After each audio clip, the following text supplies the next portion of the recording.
매주 금요일 이 시간 연예 뉴스 듣는 시간입니다. 이 코너 함께할 두 분, 김하진 텐아시아 기자 그리고 2주 연속 나왔습니다. 김수현 YTN 기상캐스터 겸 배우 어서 오십시오. 안녕하세요. 지난주 방송 나오고 뭐 주위에서 반응 있었습니까? 첫 방이었는데. 거의 못 들었다고 제가 알렸고 주위에서는 못 들었다고 해서 오늘 꼭 들어보라고 홍보하고 왔습니다.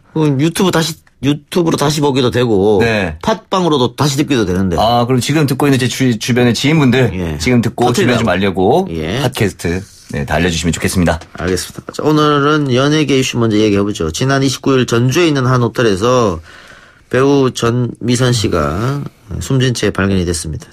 갑작스러운 일이라서 충격을 받은 분들이 많을 것 같습니다.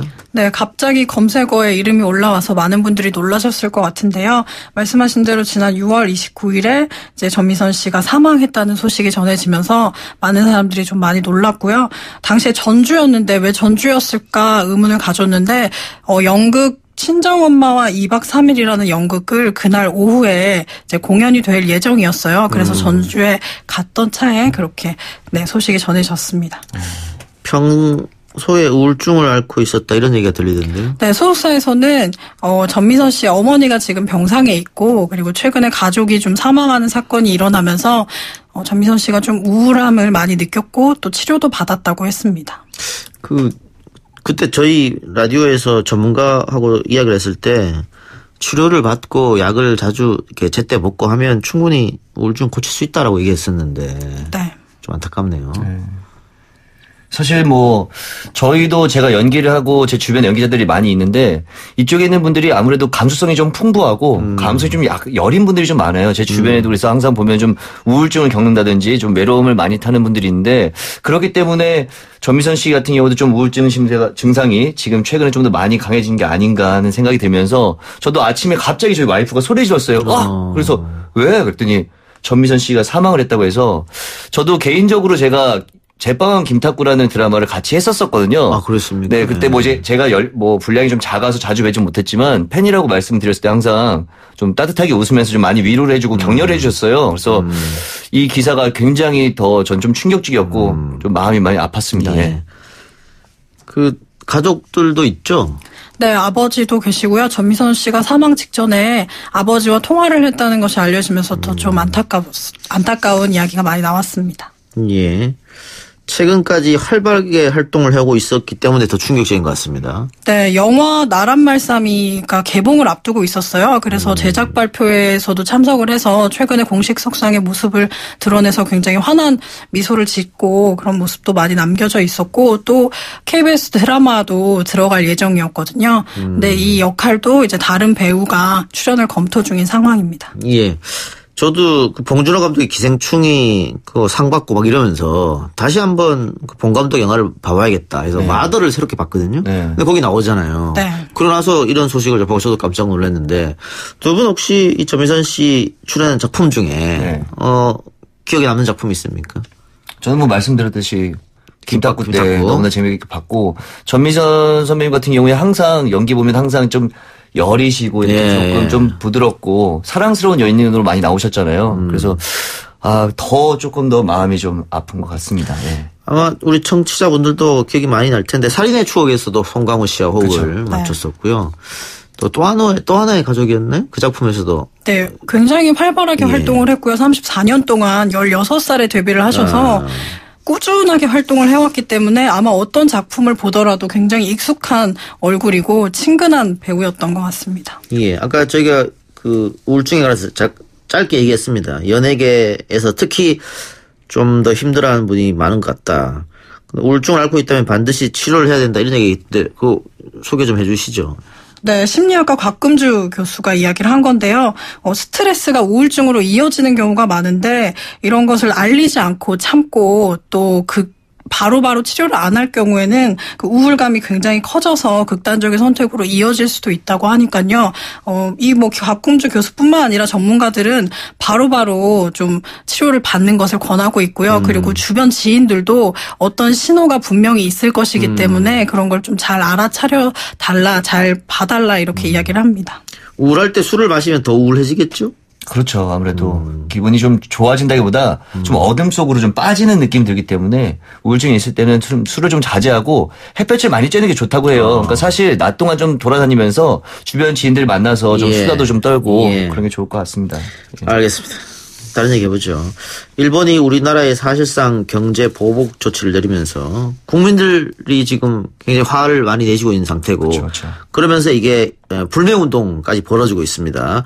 근데 연예계까지 번졌다는 얘기는 어떤 얘기입니까? 네, 일본 제품에 대한 불매운동이 번지면서 지금 현재 연예계에서도 일본 출신인 연예인들이 굉장히 활발하게 활동을 하고 있거든요. 그래서 그런 일본인들도 우리나라 연예계에서 퇴출시켜야 된다. 나가라. 이런 주장이 또 나오고 사나? 있죠. 맞아요. 트와이스? 네. 트와이스와 아이즈원이 대표적인데요. 네. 최근에 사나 씨는 또 SNS에서 그 일본 연호가 바뀌면서 굉장히 새로운 마음이다 이런 글을 올리면서 또 문매를 맞기도 했기 때문에 이번에도 사나 씨가 가장 먼저 이름이 올라왔고 그래서 사나 또 트와이스에는 모모 또 미나 이렇게 일본인이 3명이 있거든요. 네. 그래서 그들도 지금 퇴출해야 된다 이런 주장이 조금씩 나오고 있습니다. 그거하고 이거는 좀 다른 것 같은데. 네.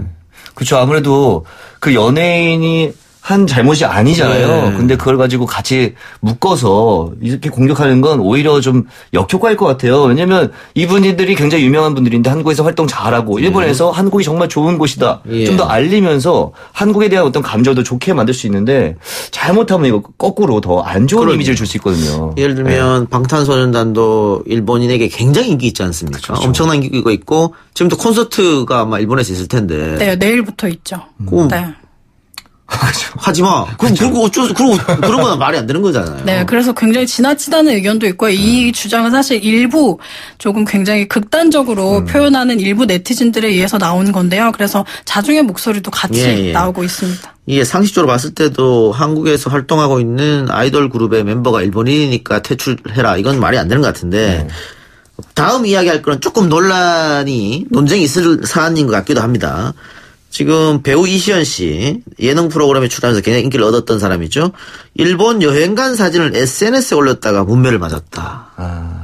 네, 굉장히 개인적인 공간이긴 하지만 이런 일들이 조금 많이 일어나면서 사람들이 관심이 갖고 있는 차에 일본으로 간다, 일본에서 지금 여행 중이다 이런 모습이 담긴 사진을 올렸어요. 그래서 댓글에 굉장히 지금 이런 상황에서 꼭 일본에 있는 모습을 사진으로 올려야 했느냐는 지적이 나오면서 이시연 씨가 바로 삭제를 했거든요.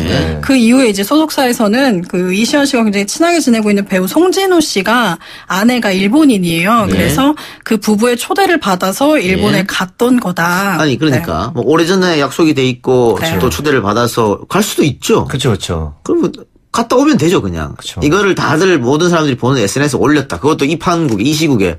그러면 이거는 당연히 논쟁이 될 수밖에 없다라고 생각을 했어야 되는데 그걸 못한 거. 그렇죠, 그렇죠. 정무적 판단이 많이 부족. 이건 뭐 누가 봐도 사실은 조금 왜냐면 저 역시도 제가 뭐 일본이 좀 가깝기 때문에 여행을 좀 계획을 짜는 편이에요. 근데 저도 이제는 조금 이건 좀 자제해야겠다라는 생각이 드는 상황이고 일반인인데도 불구하고 이렇게 유명한 연예인이 이렇게 행동했다는 것은 조금 좀 생각이 짧았다는 생각이 듭니다. 예. 두 분은 어때요? 이번 논란 이렇게 퇴출 논란 또 SNS 논란까지 번졌는데. 사실 반일 감정은 충분히 마음은 이해를 하는데요. 이게 연예계까지 번지면서 좀 극단적으로 그 연예인의 활동에 대해서 이야기하는 거는 좀 지나치지 않나 이런 생각이 좀 듭니다. 예. 저도 비슷한 생각이고요. 일본 연예인분들께서 언행을 좀 잘못해서 이런 거에 대해서 일본을 지지한다든지 뭐 그런 행동을 했다. 그러면 저희도 뭐 이거는 안 되겠다 하고 퇴출할 수 있겠지만 정말 활동 잘하고 있고 한국에 대해서 좋은 감정을 갖고 있는 분들한테 굳이 그렇게까지 해야 되나 이런 생각이 좀 듭니다. 예. 자, 다른 연예계 사건 얘기해 봅시다. 장수 아이돌 그룹 신화의 멤버 이민우 씨가 강제 추행 사건에 연루됐다고요? 네, 지난달 29일 일어난 일인데요. 이민우 씨가 신사동의 한 술집에서 술을 마시던 중에 이제 지인인 20대 여성 2명에게 강제로 성추행을 했다는 신고가 접수돼서 입건된 소식입니다. 이민우 씨 측은 어떤 입장을 냈습니까? 이민우 씨 소속사 측에서는 강제추행 자체가 없었고 그리고 당사자들이 대화를 통해서 모든 오해를 풀었기 때문에 그들이 이제 신고를 취하했다고 이렇게 소식을 전했고요. 이 장소에서 두 사람이 처음 만난 건가요? 아니면 원래 알고 있던 사이였어요? 지인이었다고. 알고 있던 사이였어요? 네. 알고 있었는데 성추행 시비가 붙었다. 예. 이민율 씨 측에서는 당사자들이 대화를 통해서 오해를 풀었다. 그래서 신고를 취하했다. 그런데 이거는 성범죄이기 때문에 개인이 고소를 취하해도 네, 계속 수사를 해야 되죠. 그래서 지금 수사는 계속되고 있고요. 이민우 씨도 추후에 계속해서 수사를 하겠다고 밝혔습니다. 예. 근데 이 오해를 풀렸다는 것은 일단 어떤 오해의 소지가 있었다는 얘기인 건가요? 어떻게 되는 건가요? 저는 보고 나서 오해를 풀었기 때문에 그쪽에서는 취하를 했다라고 했는데 그럼 어떤 오해라는 게 좀 발생을 했던 건가요? 오해로 빚어진 해프닝이라고 정확하게는 그렇게 이야기를 했고요. 네. 그리고 2명 중에 1명이 집으로 돌아가던 길에 신고를 한 거였어요. 보니까 오전 6시 뭐 이렇게 아까 새벽까지 이제 술을 마시고 네, 들어가는 네. 길에 신고를 한 것 같은데 좀 그게 어떤 오해였는지. 그리고 제가 이제 저희 친구들끼리는 이제 연예인 친구들끼리 하는 얘기는 우리 연예인들이 사실 일반인들보다 돈을 좀 많이 벌잖아요. 그렇기 때문에 그 돈에는 품위 유지비가 좀 들어가 있는 거다. 그래서 평소에 행실을 잘 해야 되는 거다라는 얘기를 많이 하거든요. 네. 근데 이렇게 유명한 정말 대한민국 최고의 어떻게 보면 가수인데 그렇게 좀 새벽에 술 먹으면서 좀 이런 오해라면 전 정확한 건 모르지만 오해가 발생하게 만든 것 자체도 어떻게 보면 이민순 씨의 약간 실수였다라고 전 좀 생각을 합니다. 예. 새벽까지 술 마시지 마라. 일찍 들어가시면 좋고 오해가 생기지 않게 많이 늦게까지 먹었다 보면 사람이 아무래도 좀 이성적이게 판단이 좀 부족해질 수 있기 때문에. 예. 예. 근데 어쨌든 그 신화는 아직도 많은 팬을 확보하고 있고 네. 데뷔하고 굉장히 오랜 시간이 지났습니다만 지금도 콘서트 한다 그러면은 뭐 매진이 되고 그렇죠. 완판되고 하잖아요. 네. 팬들이 많이 실망했겠습니다.